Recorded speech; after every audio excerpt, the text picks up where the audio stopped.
शहरी का जादुई अनार। समुद्र के किनारे बसे एक गांव में एक मछुआरा रहता था। उसकी 2 बेटियां थीं। बड़ी बेटी का नाम रेशमा था। वह इतनी खूबसूरत थी कि जैसे लगता था चांद धरती पर उतर आया है। दूसरी बेटी का नाम प्रिया था। वह बहुत साधारण थी। मछुआरा अपनी पत्नी के साथ जाकर समुद्र से मछलियां पकड़कर लाता और उसको बेचता। यही उनके जीवन यापन का जरिया था। काश मैं भी अपनी बड़ी बहन रेशमा की तरह खूबसूरत होती तो मुझे भी लोग बहुत प्यार करते। प्रिया साधारण होते हुए भी स्वभाव की बहुत अच्छी थी। वह अपने घर का सारा काम करती, जबकि रेशमा हमेशा सजने संवरने में लगी रहती और कोई काम नहीं करती थी। एक दिन जब उसके माता पिता समुद्र के किनारे मछलियां पकड़ने गए, प्रिया मुझे जल्दी से कुछ खाने को दे दो, बहुत भूख लगी है। तुम खुद क्यों नहीं ले लेती? अभी मैं कुछ काम कर रही हूँ। तुम वो काम छोड़ क्यों नहीं देती? अच्छा रुको, अभी आती हूँ। प्रिया ने अपने हाथ का काम छोड़कर पहले उसको खाना लाकर दिया, फिर बोली, जब तुम्हारी शादी हो जाएगी तब किसके ऊपर हुक्म चलाओगी? मैं तो किसी राजकुमार से शादी करूंगी। किसी ऐरे गहरे नत्थु खैरे से थोड़ी ना मेरी शादी होगी। तुम देखना, मेरे आगे पीछे दास दासियों की लाइन होगी। दीदी, इतना घमंड ठीक नहीं है। इसमें घमंड की क्या बात है? तुम तो कभी सपनों में भी नहीं सोच सकती कि तुम्हारा हाथ कोई राजकुमार थामेगा। मुझे नहीं चाहिए कोई राजकुमार। मैं ऐसे ही उल जलूल सपने न देखती हूँ, न देखूंगी। एक दिन वाकई एक सुंदर राजकुमार उनके घर के सामने से जा रहा था। रेशमा अपनी खिड़की के पास जाकर बैठकर अपने लंबे बाल संवार रही थी। रेशमा को देखते ही वो उनके घर आ गया। मैं आपकी खूबसूरत बेटी से शादी करना चाहता हूँ।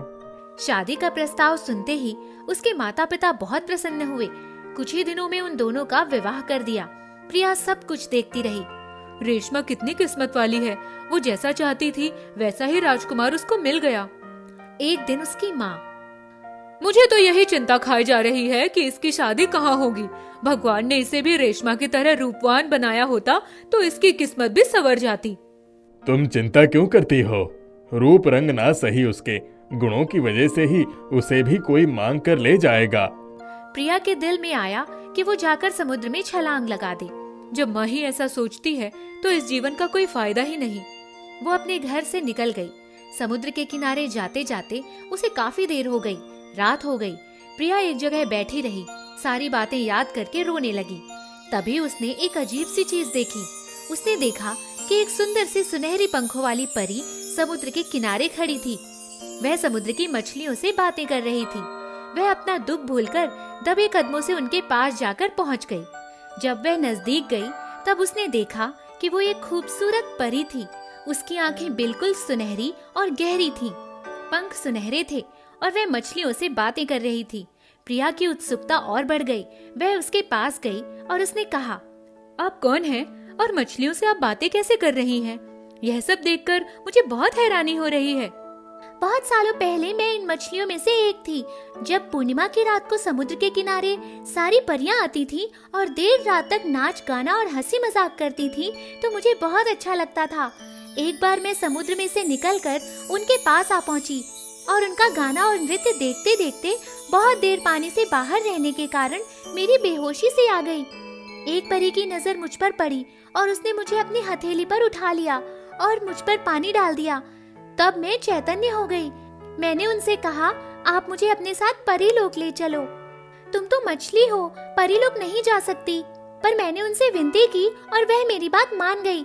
उन्होंने मुझे परी बना दिया। मुझे अपने साथ लेकर परीलोक चली गई। आप मछली से परी बन गई? हाँ, उन्होंने मुझ पर दया करके परी बना दिया। कुछ दिन वहाँ रहने के बाद मुझे अपने समुद्र के साथियों की याद आने लगी। तब मैंने परियों की रानी से प्रार्थना की, मुझे रोज रात को समुद्र के किनारे अपने इन साथियों के साथ आकर बातें करने की इजाजत दे दीजिए। परी ने मेरी बात मान ली और तब से मैं परीलोक में ही रहती हूँ। लेकिन रात के समय मैं अक्सर यहाँ आकर अपनी इन साथियों के साथ बातें करती हूँ। मुझे आपसे बात करके बहुत अच्छा लगा। आप कुछ ऐसा कीजिए कि मैं अपनी बड़ी बहन रेशमा की तरह ही खूबसूरत बन जाऊं और लोग मुझसे भी उतना ही प्यार करें जितना मेरी बड़ी बहन से करते हैं। तुम घर जाओ, रास्ते में तुम्हें एक अनार का पेड़ मिलेगा। उस पेड़ पर एक अनार होगा जो बिल्कुल सुर्ख लाल होगा। उसे तोड़ लेना, उसका एक दाना अपने मुंह में डाल देना और बाकी के दाने रेत में बिखेर देना। इसके बाद तुम अपने घर चली जाना। प्रिया ने परी से विदा ली और समुद्र में छलांग लगाने का इरादा त्याग कर अपने घर की तरफ चली गई। रास्ते में उसे एक अनार का पेड़ दिखा और झट से उसने सुर्ख लाल अनार का फल तोड़ लिया। उसको तोड़कर उसमें से एक दाना उसने अपने मुंह में रख लिया। मुंह में डालते ही वह एक सुंदर अप्सरा की तरह दिखने लगी। उसके शरीर पर सुंदर वस्त्र और आभूषण आ गए। प्रिया खुद अपने आप को पहचान नहीं पा रही थी। तभी उसे परी की बात याद आई। उसने अनार के बाकी दाने रेत में बिखेर दिए। जैसे ही उसने दाने बिखेर दिए, वहाँ एक राजकुमार और बहुत सारे सिपाही घोड़ों पर सवार होकर उसके सामने हाजिर हो गए। राजकुमार घोड़े से उतरकर आया और कहा, आप मेरे घोड़े पर बैठ जाइए, मैं आपको आपके घर तक छोड़ दूंगा। नहीं, मैं घोड़े पर नहीं बैठूंगी, मुझे बहुत डर लगता है। तब राजकुमार ने उसके लिए एक पालकी मंगवाई। प्रिया उस पालकी में बैठकर अपने घर पहुंच गई। जब वह अपने घर पहुंची तब उसने अपनी बहन रेशमा, जो उसी समय वहां आई थी, उसे देखकर हैरान हो गई, क्योंकि वो जिस राजकुमार के साथ आई थी वो उसके पति के छोटे भाई मानवेंद्र थे। ये सारी सेना अब से आपके पास ही रहेंगे। हम इतनी बड़ी घोड़ों की और सिपाहियों की सेना का क्या करेंगे?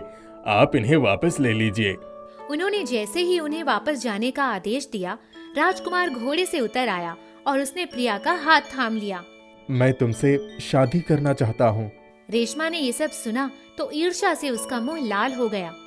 ये आप क्या कह रहे हैं? हम दोनों सगी बहनें हैं। एक ही घर में दोनों बहनों का विवाह कैसे हो सकता है?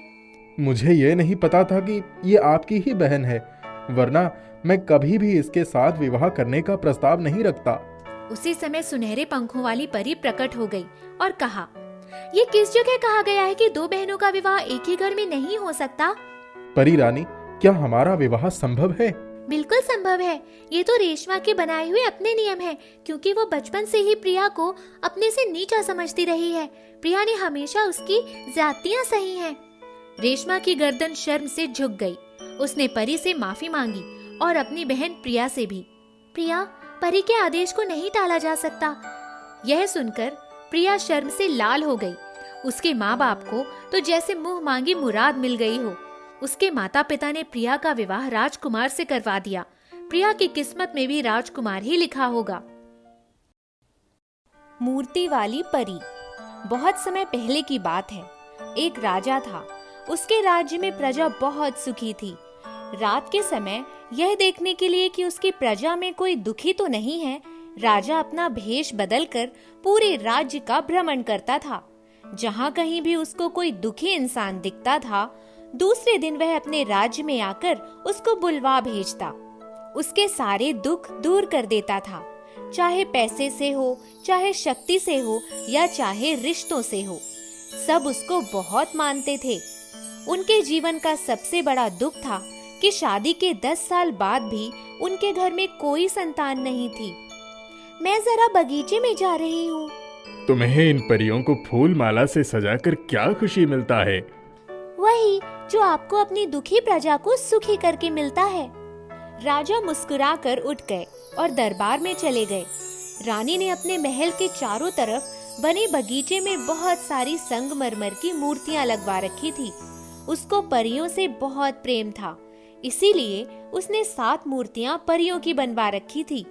रोज रात को जाती और परियों को ताजे फूल की माला और एक मुकुट अवश्य पहनाती। अपने हाथों से संगमरमर की मूर्तियों की साफ सफाई भी करती। एक दिन रानी बहुत उदास थी। वह बगीचे में बने तालाब के किनारे किसी सोच में लीन बैठी थी।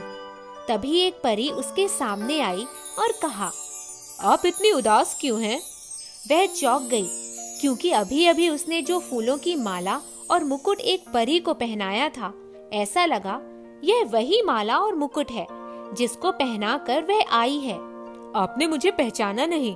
आप ही तो हम लोगों के फूलों की माला और मुकुट बदलती हैं। आपको परियों से बहुत प्यार है ना, इसीलिए हम भी हर पूर्णिमा की रात को आपके इसी बगीचे में आते हैं। आपके प्यार की वजह से ही हमने इसे अपने मनोरंजन का स्थान चुना है। मैं बहुत दिनों से देख रही हूँ कि आप हमेशा उदास रहती हैं। मैं समझ नहीं पाती कि आपकी उदासी का कारण क्या है। जरा सी सहानुभूति मिलते ही रानी फफक फफक कर रो पड़ी। उसकी आंखों से आंसू बहने लगे। परी ने उसका चेहरा अपने हाथों में थाम लिया। आप कृपया निसंकोच होकर अपने दुख का कारण बताएं। मेरे पास सब कुछ होते हुए भी मैं दुखी हूँ, क्योंकि मेरे घर में बच्चों की किलकारी नहीं है। पूरी हवेली सूनी पड़ी रहती है। घर में नौकर चाकर धन दौलत किसी चीज की कमी नहीं है, लेकिन एक संतान के बिना मुझे लगता है कि मेरा सारा जीवन अधूरा है। परी ने उसके दुख को समझा। आप चिंता मत करिए, मेरे साथ आइए। वो उसको बगीचे की एक कोने में ले गई और वहाँ एक सेब के पेड़ के पास जाकर, यहाँ जो सेब जोड़े से लगा हुआ है उसको तोड़ लीजिए और उसको छील कर ही खाइएगा। आप जैसा चाहती हैं वैसा ही होगा। ये कहकर परी गायब हो गई। रानी थोड़ी देर सोचती रही, यह कोई सपना तो नहीं था। लेकिन फिर उसने देखा कि वह तालाब के किनारे से सेब के नीचे आ गई थी और उसे जोड़े में लगा हुआ सेब भी दिखाई पड़ा। रानी इतनी उतावली हो गई कि उसने दोनों सेब तोड़ लिए और एक सेब को अपने आंचल से पोंछकर वैसे ही काटकर खाने लगी। तब तक उसे ध्यान आया कि परी ने कहा था सेब को छील कर खाना। उसने अगल बगल देखा, परी तो निदारत थी। फिर उसने दूसरे सेब को छील कर खाया। रानी रोज बगीचे में जाकर परियों के सामने रोती, काश आपका किया हुआ वादा सच हो जाता। कुछ ही दिनों के बाद जब उसको मालूम हुआ कि वह माँ बनने वाली है, हमारे सपनों के पूरे होने का समय आ गया है, हमें संतान सुख मिलने वाला है।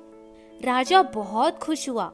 समय आने पर रानी ने जुड़वा बच्चों को जन्म दिया, लेकिन बच्चों को देखकर मैं इस बात से हैरान हूँ कि बड़ा बेटा तो बिल्कुल दूध की तरह सफेद और मक्खन की तरह कोमल है, लेकिन दूसरा बेटा उतना ही दुबला पतला और कमजोर है। मैं संतान सुख पाने के लिए इतनी अधिक लालायित थी कि मैंने परी की बात ध्यान ही नहीं दिया। उसने साफ साफ कहा था कि सेब के फल को बिना छीले नहीं खाना है, और मैंने गलती से एक सेब बिना छीले ही खा लिया था। फिलहाल हमें तो इसी में खुश होना चाहिए कि हमारे घर में इतने वर्षों के बाद संतान पैदा हुए हैं। राजा रानी अपने बच्चों की बहुत अच्छी देखभाल कर रहे थे। धीरे धीरे बहुत साल बीत गए। उनमें से एक बड़ा राजकुमार अरुण बहुत ही बुद्धिमान, होशियार और सजीला नवयुवक था, परंतु दूसरा राजकुमार आदित्य कमजोर और बुद्धि से भी कमजोर था। लेकिन उनके पास इतनी बुद्धि जरूर थी कि वह अपने आप को बड़े भाई से कम समझता था। एक दिन दोनों राजकुमार रानी के बगल में सोए हुए थे। तभी रानी ने उन दोनों को परियों वाली बात बताई। मेरी एक छोटी सी भूल की वजह से मेरे दोनों बच्चों में इतना फर्क हो गया, वरना दोनों बेटे एक जैसे होते, स्वस्थ, बुद्धिमान और समझदार। दूसरे दिन ही आदित्य राजकुमार बगीचे में बने परियों के मूर्ति के पास गया। मुझे भी अपने भाई जैसा बना दो। परियों को उस पर बहुत दया आई। फिर एक दिन जब वह सो रहा था, तब उसने देखा कि उसकी खिड़की पर एक परी आई और उसने उसका सर अपनी गोद में रख लिया। मैं तुम्हारे लिए बहुत परेशान हूँ, क्योंकि मैंने तुम्हारी माँ को मना किया था कि सेब को छील कर खाए, लेकिन वह संतान पाने के लिए इतनी उत्सुक थी कि उसने सेब को बिना छीले ही खा लिया, जिस वजह से तुम ऐसे हो गए। अगर आप सब कुछ जानती हैं तो मेरे साथ ये अन्याय क्यों? मुझे भी मेरे भाई जैसे ही बना दो। मैं बना तो सकती हूँ, पर उसके लिए तुम्हें मेरी एक मदद करनी पड़ेगी। हाँ हाँ कहिए, मैं आपके लिए कुछ भी कर सकता हूँ। हमारे परी लोग की एक छोटी सी परी को जादूगर ने कैद कर रखा है। अगर तुम मेरी मदद कर दो तो शायद वो मुझे वापस मिल जाए। कहाँ रहता है वो जादूगर? वो जादूगर यहाँ से दक्षिण दिशा की ओर पहाड़ियों के पीछे एक गुफा में रहता है। मैं तुम्हें गुफा तक ले जा सकती हूँ। चलिए अभी चलते हैं। परी ने 3 बार ताली बजाई और तुरंत एक उड़न खटोला आ गया। दोनों उस पर बैठकर पलक झपकते ही गुफा के सामने खड़े हो गए। मैं तुम्हें एक तोता बना देती हूँ। ये जादुई अनार के दाने अपने मुंह में रख लो।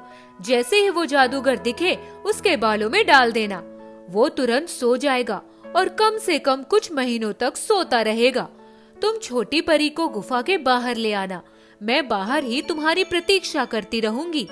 लेकिन छोटी परी को कैसे पता चलेगा कि मैं उसको बाहर जाने को कह रहा हूँ? तुम तोता रहोगे पर बोल सकते हो। ठीक है। परी ने तुरंत उसे तोता बना दिया। तोता गुफा के भीतर गया तो छोटी परी एक कोने में बैठी आंसू बहा रही थी और जादूगर अपनी जादुई शक्तियों का उपयोग करके किसी बिल्ली को बकरा बना रहा था, किसी बुलबुल को कुत्ता। तोता जाकर जादूगर के ऊपर मंडराया और अपनी चोंच से अनार का दाना निकालकर उसके सिर पर गिरा दिया। जादूगर सचमुच सो गया। परी रानी, झट से गुफा के बाहर निकल जाओ, अब ये जादूगर कुछ महीने सोता रहेगा। ओह, लेकिन ये सारे पंछी? पहले तुम बाहर निकल जाओ, फिर इनका भी कुछ उपाय हो जाएगा। छोटी परी बाहर आई तो परी ने उसे गोद में उठाकर उसका माथा चूम लिया।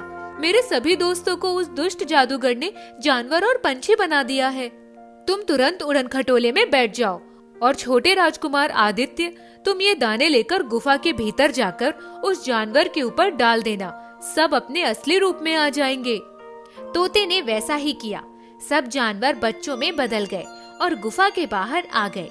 परी ने सबको उड़न खटोले पर बैठा दिया और तोते को राजकुमार आदित्य में बदल दिया। राजकुमार आदित्य, अब तो तुम जैसा चाहते हो वैसा ही होगा। कल रात को तुम अपनी खिड़की खोलकर सोना, तुम अपने आप को अपने भाई से ज्यादा खूबसूरत और होशियार नौजवान पाओगे।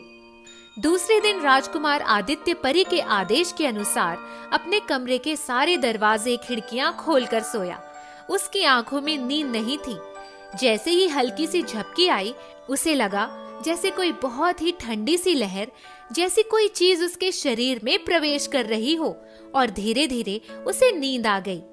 जब सुबह उसकी माँ उसको जगाने आई तो यह देखकर वह हैरान हो गई। अरे, ये तो मेरा छोटा राजकुमार आदित्य है कि इतना कैसे बदल गया। माँ के जगाने पर वह उठ गया। जाकर आईने में अपने आप को देखो। वह आईने के सामने गया तब वह खुशी के मारे आकर अपनी माँ से लिपट गया। तब उसने अपनी माँ को सारी बात बताई। उसकी माँ समझ गई कि यह सब उस दयालु परी की ही देन है, क्योंकि उसी के आशीर्वाद से इन बच्चों का जन्म हुआ। वो मेरे और मेरे इस राजकुमार आदित्य के दुख को खत्म कर देना चाहती थी। वो बहुत खुश हुई। उसने अपने राजकुमार आदित्य को गले से लगा लिया।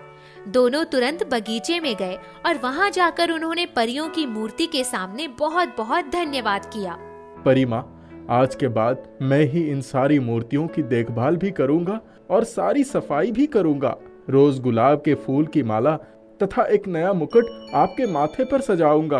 परंतु आपको हमसे एक वादा करना होगा कि आप हमारे इस महल को छोड़कर कभी मत जाइएगा, क्योंकि आपकी वजह से ही हमारे महल में खुशियां आई है। अब मैं चाहता हूं कि आप हमारी हर खुशी में शामिल हों। ये कहकर ये दोनों अपने महल चले गए। सभी लोग छोटे राजकुमार आदित्य को देखकर बहुत प्रसन्न हुए और राजा तो खुशी से फूले नहीं समाये, क्योंकि उन्हें इस बात की बहुत चिंता थी कि छोटे राजकुमार आदित्य का जीवन कैसे कटेगा। परी की मेहरबानियों ने उनके जीवन को पूरी तरह से बदल दिया था।